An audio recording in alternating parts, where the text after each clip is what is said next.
में भी भर्ती से संबंधित अपडेट हम आपके लिए लेकर आए हैं, क्योंकि ये 25 मई को सिफारिश रखी गई थी सर्विस कमेटी की ओर से कि लगभग 1030 के करीब पद हैं, इन्हें भरा जाना है। टीममेट और हेल्पर के ये पद थे, लेकिन अभी तक भर्ती प्रक्रिया शुरू क्यों नहीं हो पाई, इस पर बिजली बोर्ड एम्प्लॉय यूनियन ने सवाल खड़ा करना शुरू कर दिया है। जब भर्ती को मंजूरी मिल गई है तो इसमें इतनी देरी क्यों हो रही है।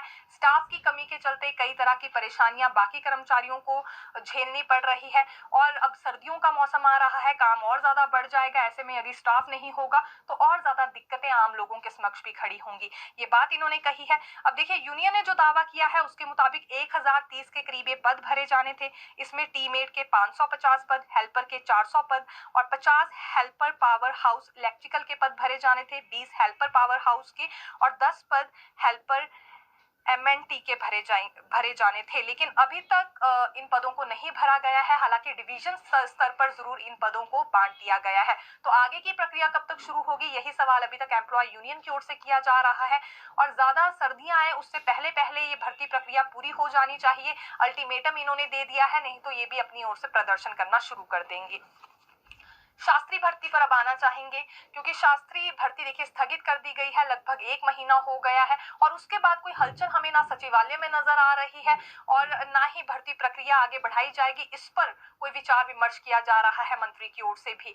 इसी बात से परेशान हो गए हैं शास्त्री अभ्यर्थी। हालांकि इन्हीं शास्त्री अभ्यर्थियों की ओर से ये बात पहले कही गई सरकार को कि इसमें एनसीटीई की गाइडलाइंस को ना माना जाए। शास्त्री भर्ती में बीएड को मान्यता नहीं दी जानी चाहिए, क्योंकि जब शास्त्री के पदों पर भर्ती होनी है तो शास्त्री डिग्री जिनके पास है उन्हें ही यहाँ पर मौका मिलना चाहिए। आखिरकार बीएड को इसमें क्यों मौका दिया जा रहा है। एक तरह से इन्हें फिर बेरोजगारी का सामना करना पड़ेगा, क्योंकि आधे पद इनके बीएड अभ्यर्थियों के पास चले जाएंगे। देखिए, अभी 17 और 18 नवंबर को काउंसलिंग की प्रक्रिया होनी थी। 17 नवंबर को जरूर काउंसलिंग हुई, लेकिन 18 नवंबर को फिर स्थगित कर दी गई सरकार की ओर से काउंसलिंग की प्रक्रिया। तब से लेकर बात वहीं बनी हुई है।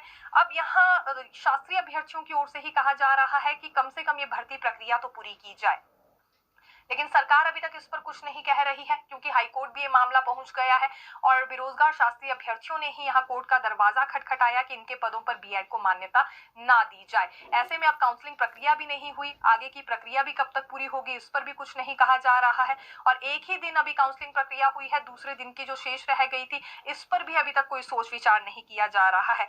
हालांकि पुराने नियमों से ही ये भर्ती प्रक्रिया होनी चाहिए, इस बात पर अभी भी शास्त्री अभ्यर्थी अड़े हुए हैं, लेकिन जल्दी भर्ती प्रक्रिया शुरू की जाए ये भी इनकी ओर से हवाला दिया जा रहा है। लेकिन जब मामला कोर्ट पहुंच गया हो तो उस भर्ती में फिर जल्दबाजी कैसे हो सकती है, ये भी सवाल है। अभी तक जितनी भी भर्तियां क्योंकि कोर्ट पहुंची है, काफी ज्यादा समय उसमें लग रहा है और लगातार युवाओं को फिर यह इसी तरह के सवाल करने पड़ते हैं कि आखिरकार कब उनकी बारी आएगी। लेकिन यहाँ कोर्ट का दरवाजा इन्हीं अभ्यर्थियों की ओर से खटखटाया गया है जो कि शास्त्रीय अभ्यर्थी बताए जा रहे हैं। देखिए, सबसे बड़ा सवाल होगा।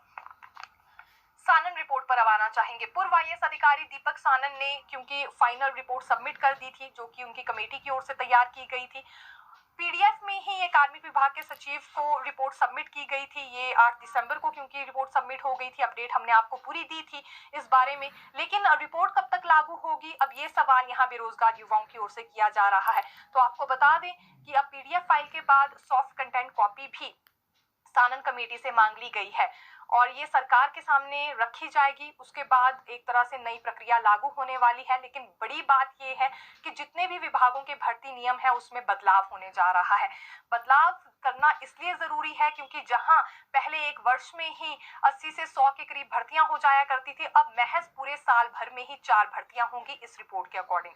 देखिए, हमने आपको पहले कहा था कि कॉमन एलिजिबिलिटी टेस्ट होगा और इसके लिए व्यवस्था अलग से अब यहाँ लागू होने वाली है। यानी कि जितने भी ऐसे अभ्यर्थी होंगे जिन्होंने खुद को रजिस्टर्ड करवाया होगा राज्य चयन आयोग में नौकरी के लिए, उन्हें ही इसमें मौका दिया जाएगा और शैक्षणिक योग्यता कितनी है उसी के आधार पर ये भर्ती होगी और महज 3 से 4 के करीब ही ये भर्ती परीक्षाएं होने वाली है। पहले ये देखने में आता था कि अगर 3 डिपार्टमेंट है और तीनों डिपार्टमेंट में 2-2 या 3-3 भी पद खाली हैं तो 3 पोस्ट कोड निकलकर सामने आ जाते थे, लेकिन अब ऐसा नहीं होगा। यदि इसमें शैक्षणिक योग्यता +2 पास रखी गई है तो जितने भी +2 पास अभ्यर्थी हैं उन सभी की एक साथ भर्ती कंडक्ट करवाई जाएगी। दूसरी बात, अगर ग्रेजुएशन महज यहाँ पर शैक्षणिक योग्यता रखी गई है तो जितने भी ग्रेजुएशन वाले अभ्यर्थी हैं एक साथ ये भर्ती कंडक्ट होगी। सभी डिपार्टमेंट्स के लिए एक साथ ही एक भर्ती कंडक्ट करवाई जाएगी। ये है कॉमन एलिजिबिलिटी टेस्ट। और जैसा कि हमने कहा, राज्य चयन आयोग में खुद की नौकरी के लिए जिसने अपना नाम रजिस्टर्ड करवाया होगा उन अभ्यर्थियों को महज इस भर्ती में शामिल होने का मौका मिलेगा। दूसरी बात, स्पेसिफिक पोस्ट के लिए भी भर्ती होगी, इसके लिए व्यवस्था अलग से की जाएगी। इसमें स्पेसिफिक नॉलेज या स्किल्स को लेकर ये भर्ती होगी। व्यवस्था इसमें हूबहू वैसी रह सकती है जैसे कि अभी यानी कि पुरानी भर्तियों में जिस तरह की हमें देखने के लिए मिलती थी, लेकिन अब पोस्ट कोड की संख्या ज्यादा नहीं होगी, 3 या 4 के करीब ही पोस्ट कोड्स रहने वाले हैं। और उसके लिए जरूरी ये है कि सबसे पहले जो सभी विभागों के भर्ती नियम है उसमें बदलाव किया जाए, तुरंत बाद फिर ये भर्ती प्रक्रिया भी यहाँ शुरू कर